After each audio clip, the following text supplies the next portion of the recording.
Some of the greatest blessings in your life won't come from what God gives you, they'll come from what he keeps you from. See, we don't talk about that enough. We love the moments when God opens the door.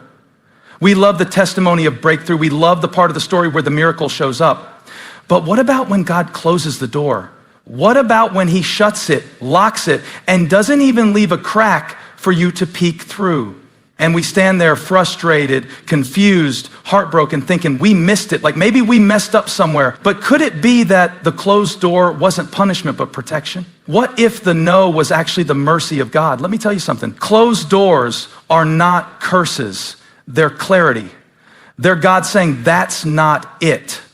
They're God stepping in and saying, I love you too much to let you walk through that. We get so obsessed with why the door closed that we forget who is holding the key. You thought the rejection was personal. You thought the breakup was punishment. You thought the lost opportunity meant you failed. But maybe, just maybe, God saw what you couldn't. Maybe the thing you were begging him to open would have broken you if you walked through it. Think about it. Some of the things you cried over not getting, when you look back now, aren't you thankful? You didn't get the job, but God had a better position. The relationship didn't work out, but now you see how toxic it was. That door didn't open because your purpose was never on the other side of it. It just felt like it in the moment. See, we have a limited view. We see the door. God sees what's on the other side. We see the potential. God sees the full picture. And here's what I've learned. God doesn't just open doors of opportunity, he closes doors of destruction. Sometimes the very thing you think you need is the exact thing God is saving you from. And let me just say this, clarity doesn't always come immediately. Sometimes God closes the door and you don't get the explanation until months or even years later. You're in the dark hallway asking God why, and he's silent, not because he's punishing you, but because he's teaching you to trust him without needing all the answers. And that's hard. I know it is. It's hard when you prayed with faith, you fasted, you believed, and still it didn't work out the way you hoped. And you're left wondering, God, did you even hear me? But just because the door didn't open doesn't mean God didn't answer. Sometimes his answer is no. Sometimes his answer is not this one, and sometimes his answer is not yet. I think about Paul in Acts 16 trying to go preach the gospel in Asia. He had a good motive, a holy mission, and God still said no. The Bible says the Holy Spirit forbade them. Paul wasn't doing something wrong, he was doing something right, and still got a closed door. But that door wasn't a curse, it was clarity. Because just a few verses later, Paul receives a vision of a man in Macedonia saying, come help us. And it was that moment that opened the door for the gospel to spread in Europe. If Paul had forced his way into Asia, he would have missed what God actually had planned. So stop crying over doors God shut to reroute you. Stop blaming yourself for divine redirections. God sees what you don't.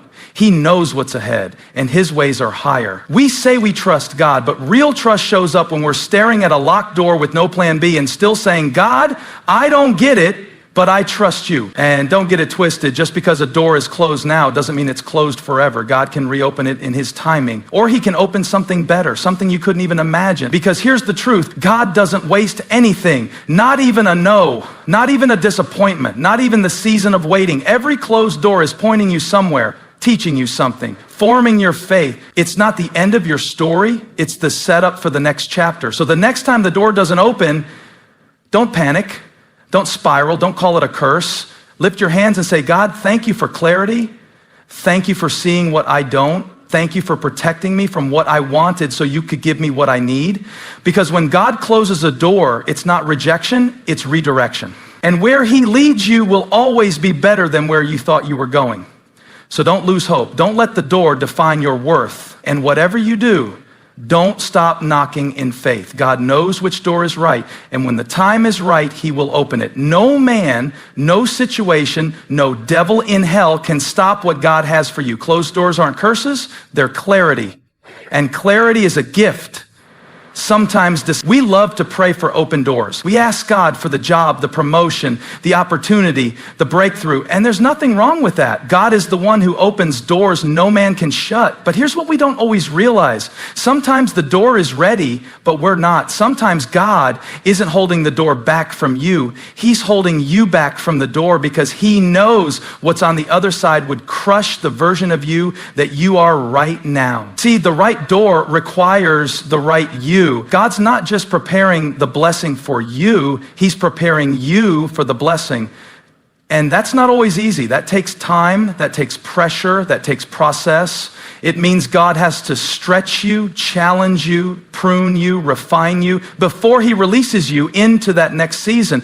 We ask God to open doors, but we don't always ask him to make us ready. We want the platform, but are we prepared to handle the weight that comes with it? We want the relationship, but are we whole enough to bring peace to it? We want influence, but are we rooted enough to not let it go to our head? Because if God gave it to you too soon, you might sabotage it, you might misuse it, or you might start believing that you opened the door yourself. And God loves you too much to let your gift take you to a place your character can't sustain. Think about David. He was anointed king when he was just a teenager, but he didn't walk through that door right away. There was a process. There were battles to fight, giants to face, caves to hide in. God had to shape him into the kind of man who could wear a crown and not let it corrupt him. The same is true for you. God knows what he's placed inside you, but he also knows what still needs to be burned off of you. He knows the insecurities that would ruin the opportunity. He sees the pride that would poison the platform. He knows the fear that would paralyze you when pressure hits. So he waits. Not because he's punishing you, but because he's preparing you. See, we think delay means denial, but sometimes delay means development. The door is coming, but first you've got to grow into it. You've got to become the kind of person who can walk through it with confidence, humility, and integrity.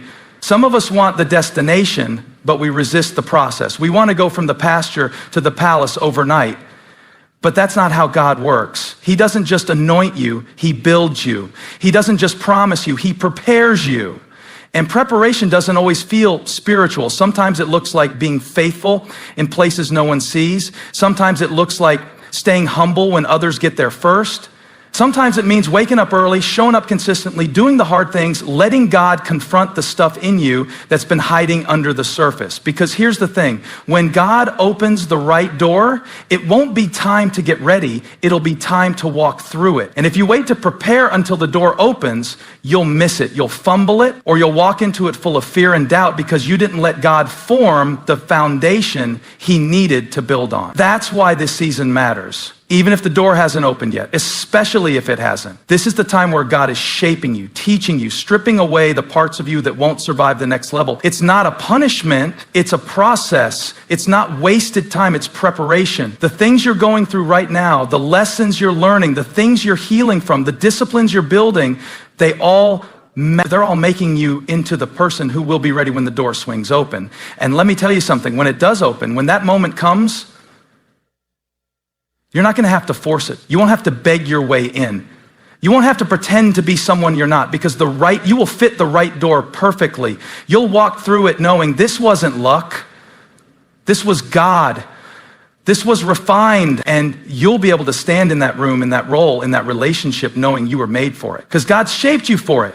So don't despise the preparation. Don't rush the process. Let God do what only he can do. Let him build the version of you that can handle what you've been praying for. Because the door is not just about access, it's about alignment. It's not just about getting what you want, it's about becoming who God called you to be. And when the right you meets the right door, you won't have to knock it down. It will open with ease because you'll know this is it, this is mine, this is what I was made for. Worry is exhausting, isn't it? It drains your mind, ties your stomach in knots, keeps you up at night staring at the ceiling, replaying every possible outcome. It tricks you into believing you're doing something productive. Like if you stress about it hard enough, maybe the situation will magically change. But let's be real, when has worry ever opened a door for you? Worry never built a bridge. Worry never fixed a broken relationship. Worry never moved the heart of God. Worry never opened that job, that opportunity, that next season you're waiting on. And yet we treat worry like it's a strategy, like it's a key. Like if we worry just right, maybe things will finally break our way. But Jesus made it clear in Matthew 6:27, can any one of you by worrying add a single hour to your life? Nope, not one. You can worry all day and the door will still be shut. But your faith, that's a different story. Your faith has power. Your faith moves heaven. Your faith shifts your focus. Your faith, not your fear, is what positions you for the door God is about to open.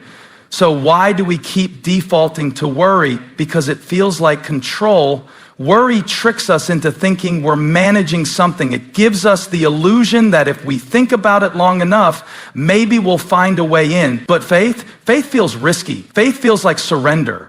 And that's exactly the point. See, worry puts the pressure on you, but faith puts the weight on God. Worry says, what if it never happens? Faith says, even if it doesn't happen the way I expected, I trust God's still in it. Worry is rooted in fear. Faith is rooted in truth. And the truth is this: if God has promised you something, no amount of worry can speed it up or secure it, but your faith can posture you to receive it.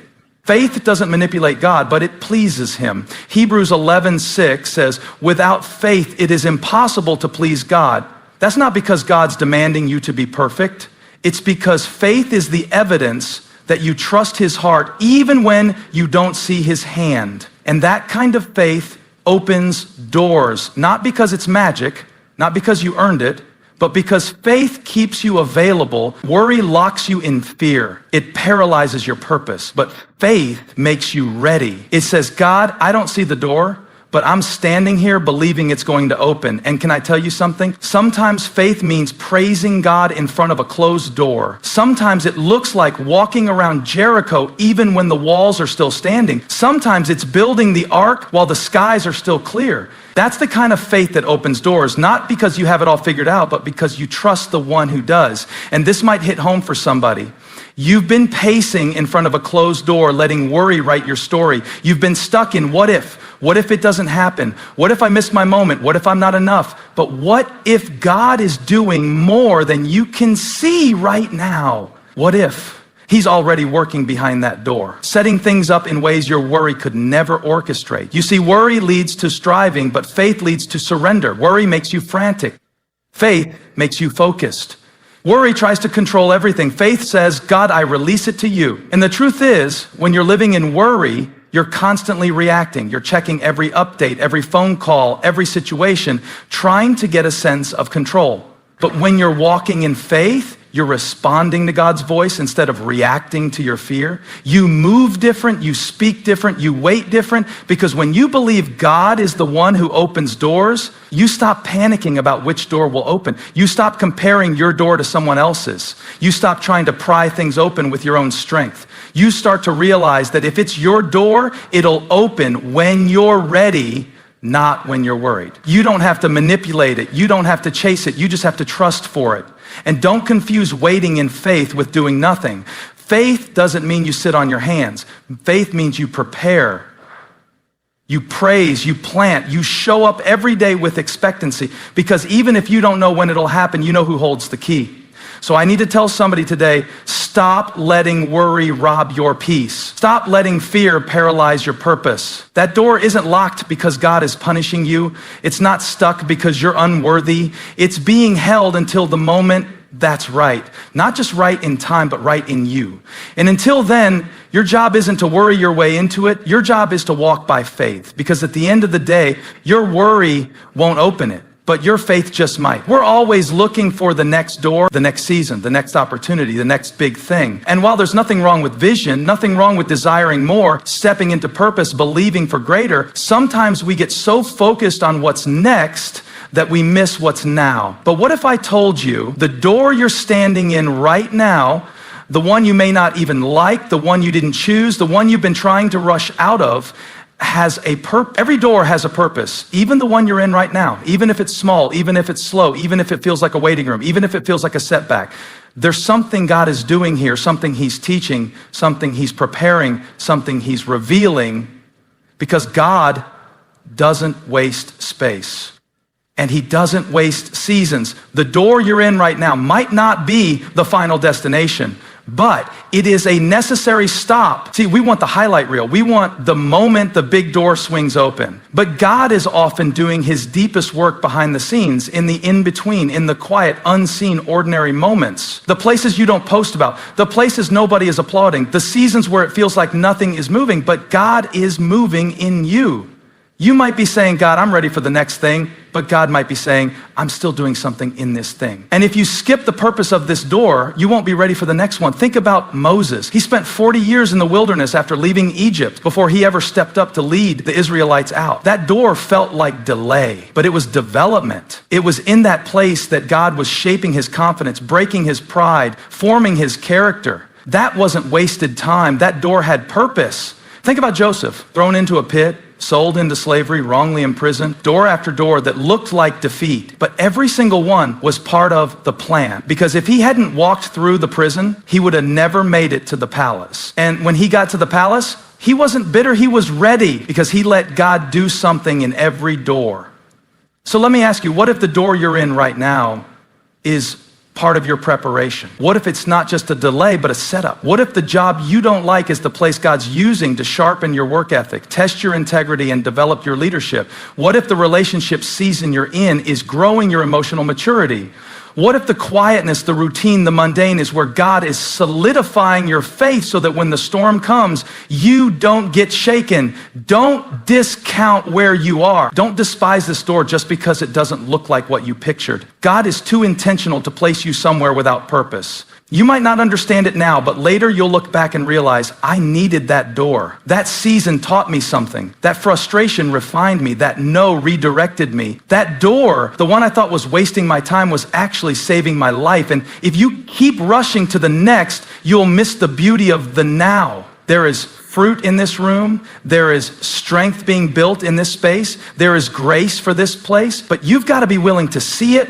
You've got to be willing to stay present even when you're praying for progress, because God doesn't just work through open doors, he works in them. So what's your posture in this current door? Are you grumbling through it?